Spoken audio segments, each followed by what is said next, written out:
To everyone, this is the power of healing with Uthabi Ungowekhethelo. Inkanyezi yamakhosi. Yo, ngiphuma ku-consultation so forgetful ngizokhuluma bese nibona ngathi ngiyathula kancane, but yeah, so guys, sihlale sikhuluma ngamakhosi ukuthi awafani. So I thought let me explain lawa guys before ngiwakhohlwa, because it's something that came through ku-consultation and ngase ngithembisa ukuthi kunokuthi ngi-explainele umuntu nga-1-1 ngcono ngivele ngenze ivideo ne nalowo muntu loyo mhlawumbe angeze ukukhohlwa into engiyishilo. But anyhow, so sikhuluma ngamakhosi, angithi guys sikhulume ngokuthi amakhosi aba amakhehla. Okay, kuyahluka guys, kunamakhehla asemgedeni amakhosi, kunamakhehla asemgedeni esithi amakhosi, amakhehla ahlala emgedeni. So kube umuntu nomuntu, asithi kanje, umuntu nomuntu onamakhosi ayahluka lawo makhosi. There are these unique people abanamakhosi asemgedeni. Umgede inqolomba or ngesilungu i-cave angithi. So kunabantu abanalawo makhosi. Lawo makhosi avamise ukuhamba nabalozi basemgedeni. Angithi asiyithathi, asizi-break it down vele sithi unabalozi or, but as-break it down ukuthi ziyahluka lezi zinto. Abalozi basemanzini nabalozi basentabeni nabalozi basemgedeni bayahluka guys, basebenza differently in terms of abantu abahamba nabo, right? Kuya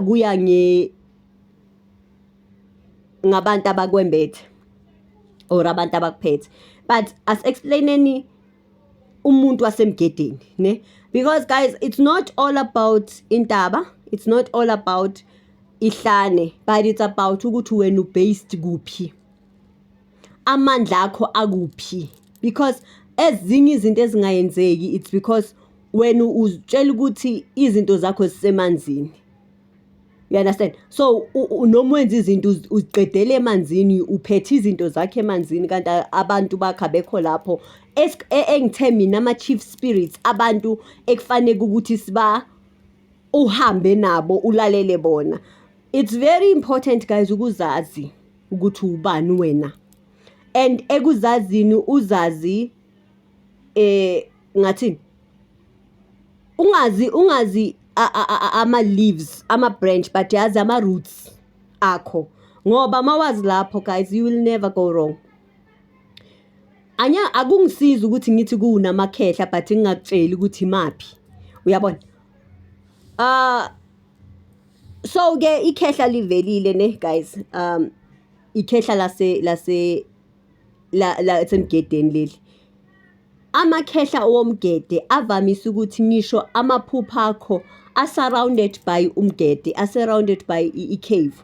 Wena mawuziphupha uhlala ku-cave, uhlala unamakhehla ku-cave, whatever bakutshela yona, whatever bakugayida kuyo, uhlale uku-cave. Umuntu onamakhehla asemgedeni, izinto zasemgedeni zihlukile. Umuntu onamakhehla asemgedeni anabalozi basemgedeni, izinto zakhe ihlukile. Ama-beads wakho can never be the same as normal beads zabanye abantu. Amabhayi wakho, amabhayi wamakhosi wakho awafani. Akusiyo wonke umuntu okulele part black and white. Lena fane ngiyiphinde, I think izingene guys, amakhosi ahlukile. Akusiwo wonke umuntu okulamabhayi black and white. Amakhehla omgede ayakubonisa kwawona ukuthi thina izembatho zethu zinje, ubuhlalo bethu bunje, ngoba abalozi bakhona abahlukile. Now umuntu onabalozi basemgedeni bakunqolomba,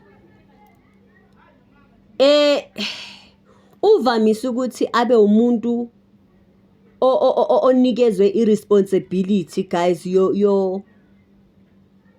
they adopt a lot of times. Ngisho kanjani mangithi they adopt, unikezwe ama-responsibilities wokuba ini,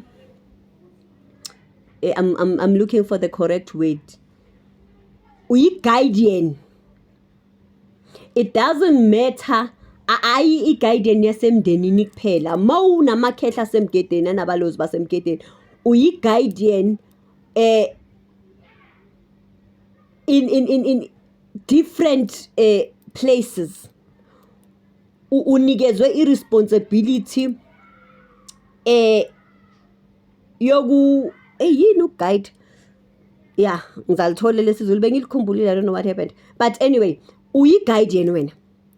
That is why ungeze uyibone unamakhehla awakini kuphela. Unikezwe i-responsibility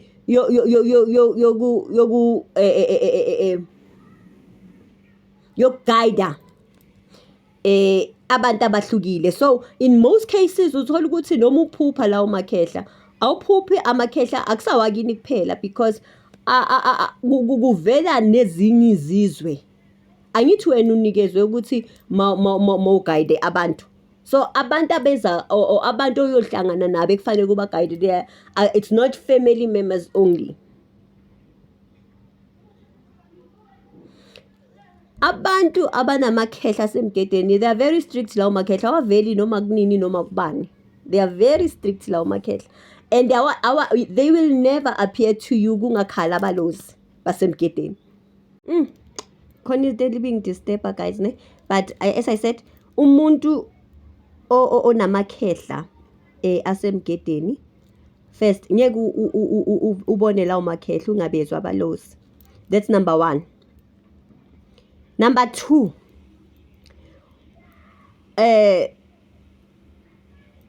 adonswa umuntu oyiwele. If ube unewele noma you've got a spiritual twin, lawo makhehla ambatha labo bantu kuphela. Awahlali kunoma ubani. Umuntu oyiwele noma ngabe amanye amawele adlula. Right? That's number 2. Izinto zabo in most cases they are sacred. Awathwaselwa kamakhehla asemgedeni bafowethu. Amakhosi asemgedeni awathwaselwa. I don't care who says what kuleyo party. Amakhosi, guys, indaba yamakhosi singangena deep man. Awathwaselwa. Awuthwasi ukuhamba nalawo makhehla, ayazenzela, because izinto zakho uyibonayo wena ezakho kuphela. Yezakho kuphela. 4, umuntu onamakhehla asemgedeni, guys, does not awuphuphi. In most cases you astral project. Awuphuphi wena, umzimba nomoya unesikhathi kuwe lapho uhlukana khona. They have deep sleeps labo bantu. Mabelele umuntu noma ungamvusa how many times, because they astral project, meaning they journey into that dimension or they journey into that space. Awuphuphi, ulapho ngomoya. So hence I'm saying they self-initiate through ukuthathwa, through astral projection, out of body experience. They do a lot of out of body experience. So those people are very young, they are very sacred, guys. Yonke into yabo ibaye yabo, imfundisa abayifunde emgedeni in that cave kulomnqolomba or eyabo. They self-initiate differently. Lawo makhosi lawo awathwaselwa, guys, awalandi. Okay, now let's say it comes to izinto zabo, guys. Awukwazi ukuba namakhehla asemgedeni bese wena into zakho amakhehla asemgedeni afuna izinto zenziwe emgedeni. they're sacred. Ba-secretive labo bantu. Zigcinwe emgedeni izinto zakho ozoyisebenzisa ozohlola ngazo mangabe umelaphi bakuphe i-calling, not i-gift but i-calling ozoyisebenzisa ukuhlola ngazo abantu. Uyoyithola emgedeni, unikezwa yibo emgedeni. They will instruct you ukuthi zisebenza kanjani ngoba umuntu wasemgedeni noma onamakhehla asemgedeni izinto ayihlola ngazo ayifani. Whatever gift they give you ozoyisebenzisa in your spiritual journey kunomehluko othize compared to umuntu mhlambe onamanye amakhosi. You understand? Sengisho ukuthi because kusebenza bona not wena. So njoba ngithi mina awukuthwaseli kodwa uyahamba uyokulanda khona kuphakanyiswe ngendlela ekuphakanyiswa ngayo. Guys, umuntu onamakhosi uphakanyiselwa umuntu onamakhosi izinto. Umuntu ophiwa amakhosi izinto zakhe ungahamba uyephi ziyophakanyiswa umuntu osebenza ngamakhosi. Leyo asina kuyibalekela. Masithi singamakhosi thina asisho ngoba siyikhukhumeza or khona into ipoint esizama ukuliprove kodwa I think sesisesikhathini where the spiritual realm is trying so hard ukusibuyisa ngendlela eright senze izinto ezi-right. So unesikhwama sakhe ahamba yosilanda emgedeni ahlaliswe iy'nsuku ey'thize kulowo mgede leyo guys bese abuya sebuyiswa ngendlela ethize ebekwe yibo futhi.